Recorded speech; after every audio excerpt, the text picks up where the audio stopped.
Saudações, galera, tranquilidade? Eu vou resolver um exercício do livro Resistência dos Materiais do Hibbeler, mais especificamente da 7ª edição. O exercício é o seguinte: a coluna de aço A36 é usada para suportar as cargas simétricas dos dois pisos de um edifício. Determina o deslocamento vertical de sua extremidade A, se P1 é igual a 200 kN, P2 igual a 310 kN, e a coluna tiver a área da seção transversal de 14.625 mm². Então, o resumo da ópera, que a gente quer determinar qual que é o deslocamento aqui do ponto A. Esse deslocamento é gerado por conta das deformações normais aqui, que são causadas pelas tensões normais, né? Que por sua vez são causadas pelos esforços normais. Beleza. Então, a primeira coisa que a gente precisa fazer é determinar qual que é o esforço normal ao longo de todo o elemento AC, tá bom? Se a gente reparar aqui no primeiro trecho de A até B, o esforço normal vai ser constante, né?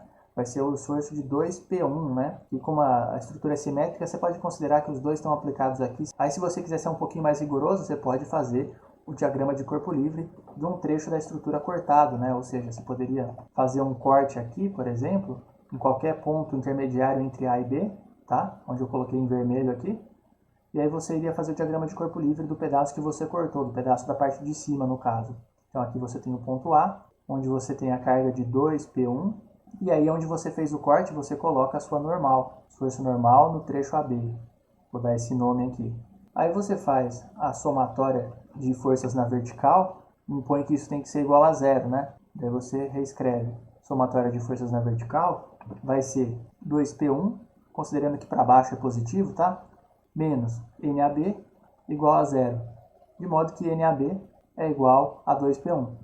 Nesse caso aqui não precisava ter feito isso, né? Mas só para quando você tiver um caso mais complicado, você pode usar as equações aqui para determinar o valor do seu esforço normal. Da mesma forma, você pode fazer para o segundo trecho, né? Porque a partir do ponto B, você vai ter esse carregamento 2P2 aqui aplicado, né, na sua estrutura também. Aí você pode fazer um novo diagrama de corpo livre, só que agora fazendo um corte entre os pontos B e C, né? Um corte por aqui. Qualquer ponto aqui intermediário. Aí você faria o diagrama de corpo livre da parte de cima, por exemplo, da parte que você cortou ali, 2P1 aqui no ponto A. No ponto B você teria 2P2, e aqui onde você fez o corte você coloca o seu esforço normal. No caso aqui eu vou chamar de normal no trecho BC, então NBC, tá bom? Aí você faria somatória de forças na vertical, tem que ser igual a 0. Então a somatória de forças na vertical é, considerando que para baixo está positivo, tá bom? 2P1 mais 2P2 menos normal BC igual a 0.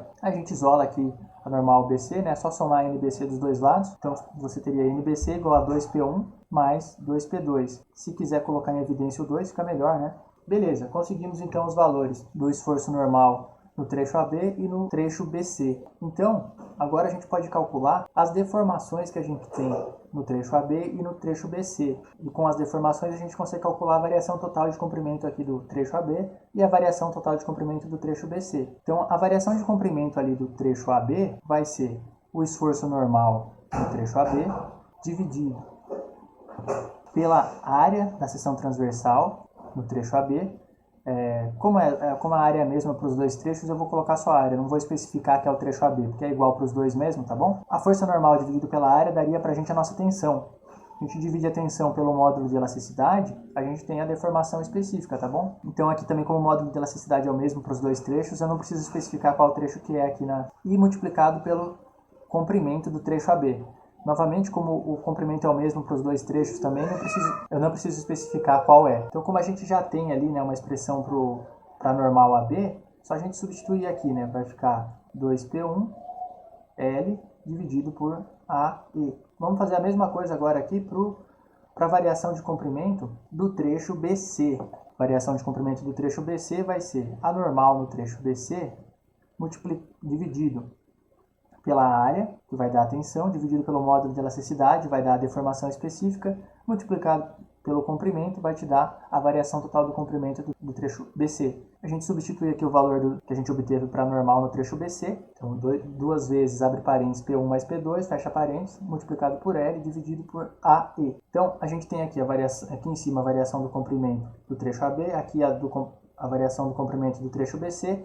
Somando as duas, a gente vai ter a variação total de comprimento de A até C, tá bom?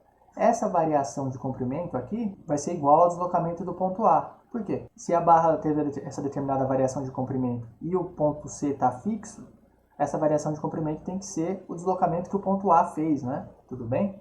ΔA é igual a delta AB mais delta BC. Agora, substituindo aqui as expressões que a gente encontrou, né? Então, olha só, o delta minúsculo aqui, a variação do comprimento AB é 2P1 vezes L dividido por AE. Agora, a variação de comprimento do trecho BC é 2 vezes, abre parênteses, P1 mais P2 vezes L dividido por AE. Aí repare, aqui a gente pode colocar em evidência L dividido por AE, né, que aparece nos dois termos, tudo bem? Na verdade o 2 também, né, 2L sobre AE a gente pode colocar em evidência. Então ΔA é igual a 2L AE, né, que a gente tem P1, como tem outro P1 aqui, né, já coloca 2P1. Tem o P2, tá aqui a nossa expressão para o deslocamento no ponto A. Agora é só substituir os valores. Eu fiz desse modo porque eu reparo que muitas vezes as pessoas que postam aí as resoluções vão substituindo direto os valores, né? Às vezes quando a gente vai fazendo um exercício assim, a gente acaba diminuindo um pouco a chance de errar e ao longo da resolução a gente tem um pouco mais de noção do que a gente está fazendo. Porque ao invés de a gente colocar números que a gente não vinculou com o problema, a gente vai usando as nomenclaturas que a gente deu para cada parâmetro do problema, né? E a gente sempre escolhe os nomes de modo que a gente lembre mais ou menos o que era, né? Então, olha só, se a gente olhar para cá, P1 era a carga, né, que está aplicada lá em cima na parte superior do pilar, P2 é a carga que está aplicada na parte intermediária do pilar, L é o comprimento, né, de ambos os trechos do pilar, A é o valor da área e E é o módulo de elasticidade. Ou seja, a gente ao longo de toda a resolução, a gente conseguia saber quais parâmetros que estavam aparecendo na nossa equação. De modo que se você coloca direto as contas e vai fazendo, fica um número ali que você nem lembra o que dizia aquele número, tá bom? Veja só, e o ΔA aqui, né, é o deslocamento no ponto A, e relembrando aqui também, né, esse deltinha AB era a variação de comprimento do trecho AB, o deltinha BC era a variação de comprimento do trecho BC.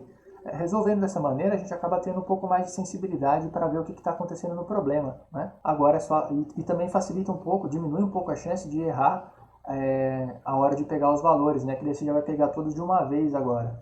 Então lá do enunciado a gente tem, vou substituir os valores agora, tá? Que o L é 3,6 metros, eu vou colocar todas as unidades já no sistema internacional, tá bom? Ou seja, unidade de dimensão vai ser sempre metro, tá bom? Unidade de espaço. Força vai ser sempre em Newton. E aí as outras unidades aqui, a área e tensão, vão ser compostas por essas unidades, né? Ou seja, a área, ao invés de ser metro, vai ser metro quadrado, né? Ela é composta pela unidade de metro. A tensão vai ser força dividido por área, então ele vai ser Newton, como eu falei, dividido por metro quadrado, né? Que é a mesma coisa que Pascal, né? Então o valor da área, 14.625 milímetros quadrados. Para passar para metro quadrado, a gente divide por 10 a sexta, né? Ou se preferir, divide por 1 milhão, tá bom? Dividir por 10 a sexta é a mesma coisa que multiplicar por 10 a menos 6. O módulo de elasticidade não é dado no problema, mas ele fala qual é o material. Aí é só olhar lá no final do livro, ele tem uma tabela com as propriedades mecânicas dos materiais que ele vai citando aí. Então, nesse caso aqui, o módulo de elasticidade é 200 gigapascal. Então, né, colocando aqui também nas unidades do sistema internacional, né, ou seja, deixando em Newton por metro quadrado, que é Pascal, esse giga aí indica então esse 10 a nona, tá bom? E aqui o valor das cargas, né, é 2P1, vai ficar 2 vezes 200 kN. O 10 a terceira aqui eu vou deixar em evidência porque vai aparecer também no P2, tá bom? O P2 é 310 kN. Agora a gente só pega na calculadora no final do problema. Então aqui eu cheguei no valor de aproximadamente, eu vou colocar aqui quatro algarismos significativos, tá bom? Então ficou 1,747 vezes 10 a menos 3. Perdão, é 748, tá? Eu tinha arredondado errado aqui, agora que eu olhei. O próximo número seria 6, então vai arredondar para 8 aqui. Esse resultado vai ser em metros por conta da gente ter usado todas as unidades no sistema internacional. Aí agora, no final do problema, se você quiser colocar numa unidade mais apropriada, né? Como deu um valor muito pequeno, você pode colocar isso aqui em milímetros. Para passar de metro para milímetro, multiplica por 1000, né? Ou seja, multiplica por 10 a terceira, vai só sumir esse 10 a menos 3 aqui. Isso aqui é a mesma coisa que 1,748 milímetros. Tá bom?